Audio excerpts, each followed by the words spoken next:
All right, guys. Hell 22 here with Mermaider. Hey, what's going on? We're in the headquarters tonight, putting together a very special interview with the guys from Blizzard at Sea. Yep. Got some questions for them, and John, Steve, and Jesse took some time out to answer some questions that we want to know, and hopefully you guys do too. Hey, Sorrow Eternal. We're Blizzard at Sea. You guys want to introduce yourselves?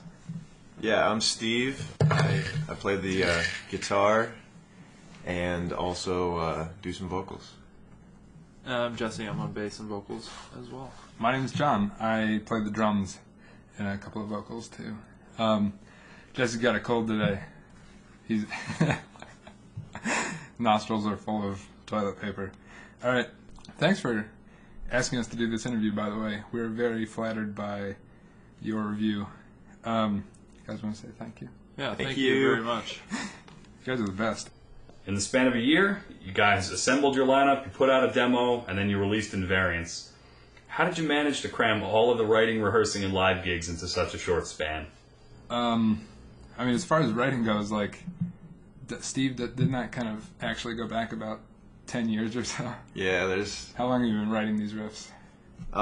there's riffs in these songs from like my sophomore year of high school. So there's this is pretty much like the culmination of everything I've ever tried to do on the guitar, I guess. Yeah. Do you have stuff that you've written that just wouldn't fit into the band sound, though? Yeah, I mean, I used to be into a lot of other like lighter genres, so there's a lot of shit that I have that wouldn't really fit with us, but this is We got some light shit. that's true. Well, how did we assemble our lineup, put out a demo? It was hard to assemble a lineup. We're so glad that we found Jesse. It was super easy once Jesse came along. Yeah. Steve and I knew each other for a little while. We had the same job, and we went through a couple of other members that did not fit the band that well. We appreciate their work very much, but Jesse's so essential to the actual development of this band. And rehearsing and live gigs, we just had to make time for it. It's the hardest for me because I'm a big dork and I have a bunch of homework all the time and stuff. So Steve is always pestering me to make time for band shit, which is definitely good. I always say to people, if I were in a band with two other me's, we wouldn't be anywhere at all. We would have no music written, never practice, never play any shows. Yeah, I mean, that's all it is. There isn't like some secret, It's just the amount of time and effort you're willing to put in is directly proportional to what you're going to get out of it. So. And Steve puts a shit ton of effort into getting us to do things. And that demo that we recorded, we literally just stayed up all night. We spent 16 hours in that little room. Yeah, we went to the arts building at the University of Iowa, and I think we got there at like 7 p.m., just recorded, and then mixed, and we left there at 11 a.m., and we didn't even leave that building. We didn't eat any food or anything. You guys have decided to buck the trends and really just make a solid, gritty metal album. How hard is it really to say no to all the current fads and just stay true to the music? I think it's really easy because I really don't like current trends, I don't think. What are the current trends? I just don't like fads. I just think they're generally short-term, so short-lived, and always changing. It's hard to stay on top of a fad type of writing for fads would be hard, I think. And that's why Jesse wears his hair in a mullet. That's why I have a mullet. Damn it. Yes. It's not hard. The music sounds good. We've never really accidentally written any crappy music that we had to decide is too trendy for us or anything. It's just we listen to music we like and let it influence us. But what's the draw of any of the trendy stuff out there right now? So there's some pretty deep themes running through the tracks. Can you give us a little insight into the concept of the album? I think that's all Steve right there. Well, gee. I mean, Deep space. yeah, it's about one guy and this huge thing that happens to him. He gets pulled out into space, and he kind of merges his consciousness with the universe to create life on a new planet, and he does a lot of shit there, and then he eventually ends up leaving his physical body because his biological self has lived so long. But I don't know. The album is really just about change, I guess, and the question of is anything at all not subject to change through time's passage. Steve, if something were not subject to change, would you say that it would be invariant? Yes. Steve one time sat me down on his couch in his apartment and explained the concept of the album to me, and it took about half an hour. So he's giving you the short version here. There's also a written short story of it, right? Yeah. There's a lot of versions of the story that I'm trying to finish up and make to put out there alongside this, but they're all still in development right now. What's the guy's name again? Yeah, the main character's name is Whistler. I thought it'd be a neat idea to try to print that story on the inside of the CD packaging, but that didn't end up happening. So if you had to describe Invariance in one sentence, what would it be? Jesse. One sentence. Holy crap. dude. I would say that it is a half-hour pleasure-filled eargasm The bassist that would will say not that. leave you. That will not leave you wanting for anything else in the whole world ever again. That's one sentence. Steve, how about you? Period. Oh man. And it's really fun to play. Comma, and it's really fun. To play. It's Yeah. really, really fun to play Semicolon. and enjoy. Yes. Yeah, let's make these fucking long sentences. Okay, go ahead. I don't know, deep space, existential voyage for one guy, all wrapped up in a bunch of super heavy sounds. I don't know.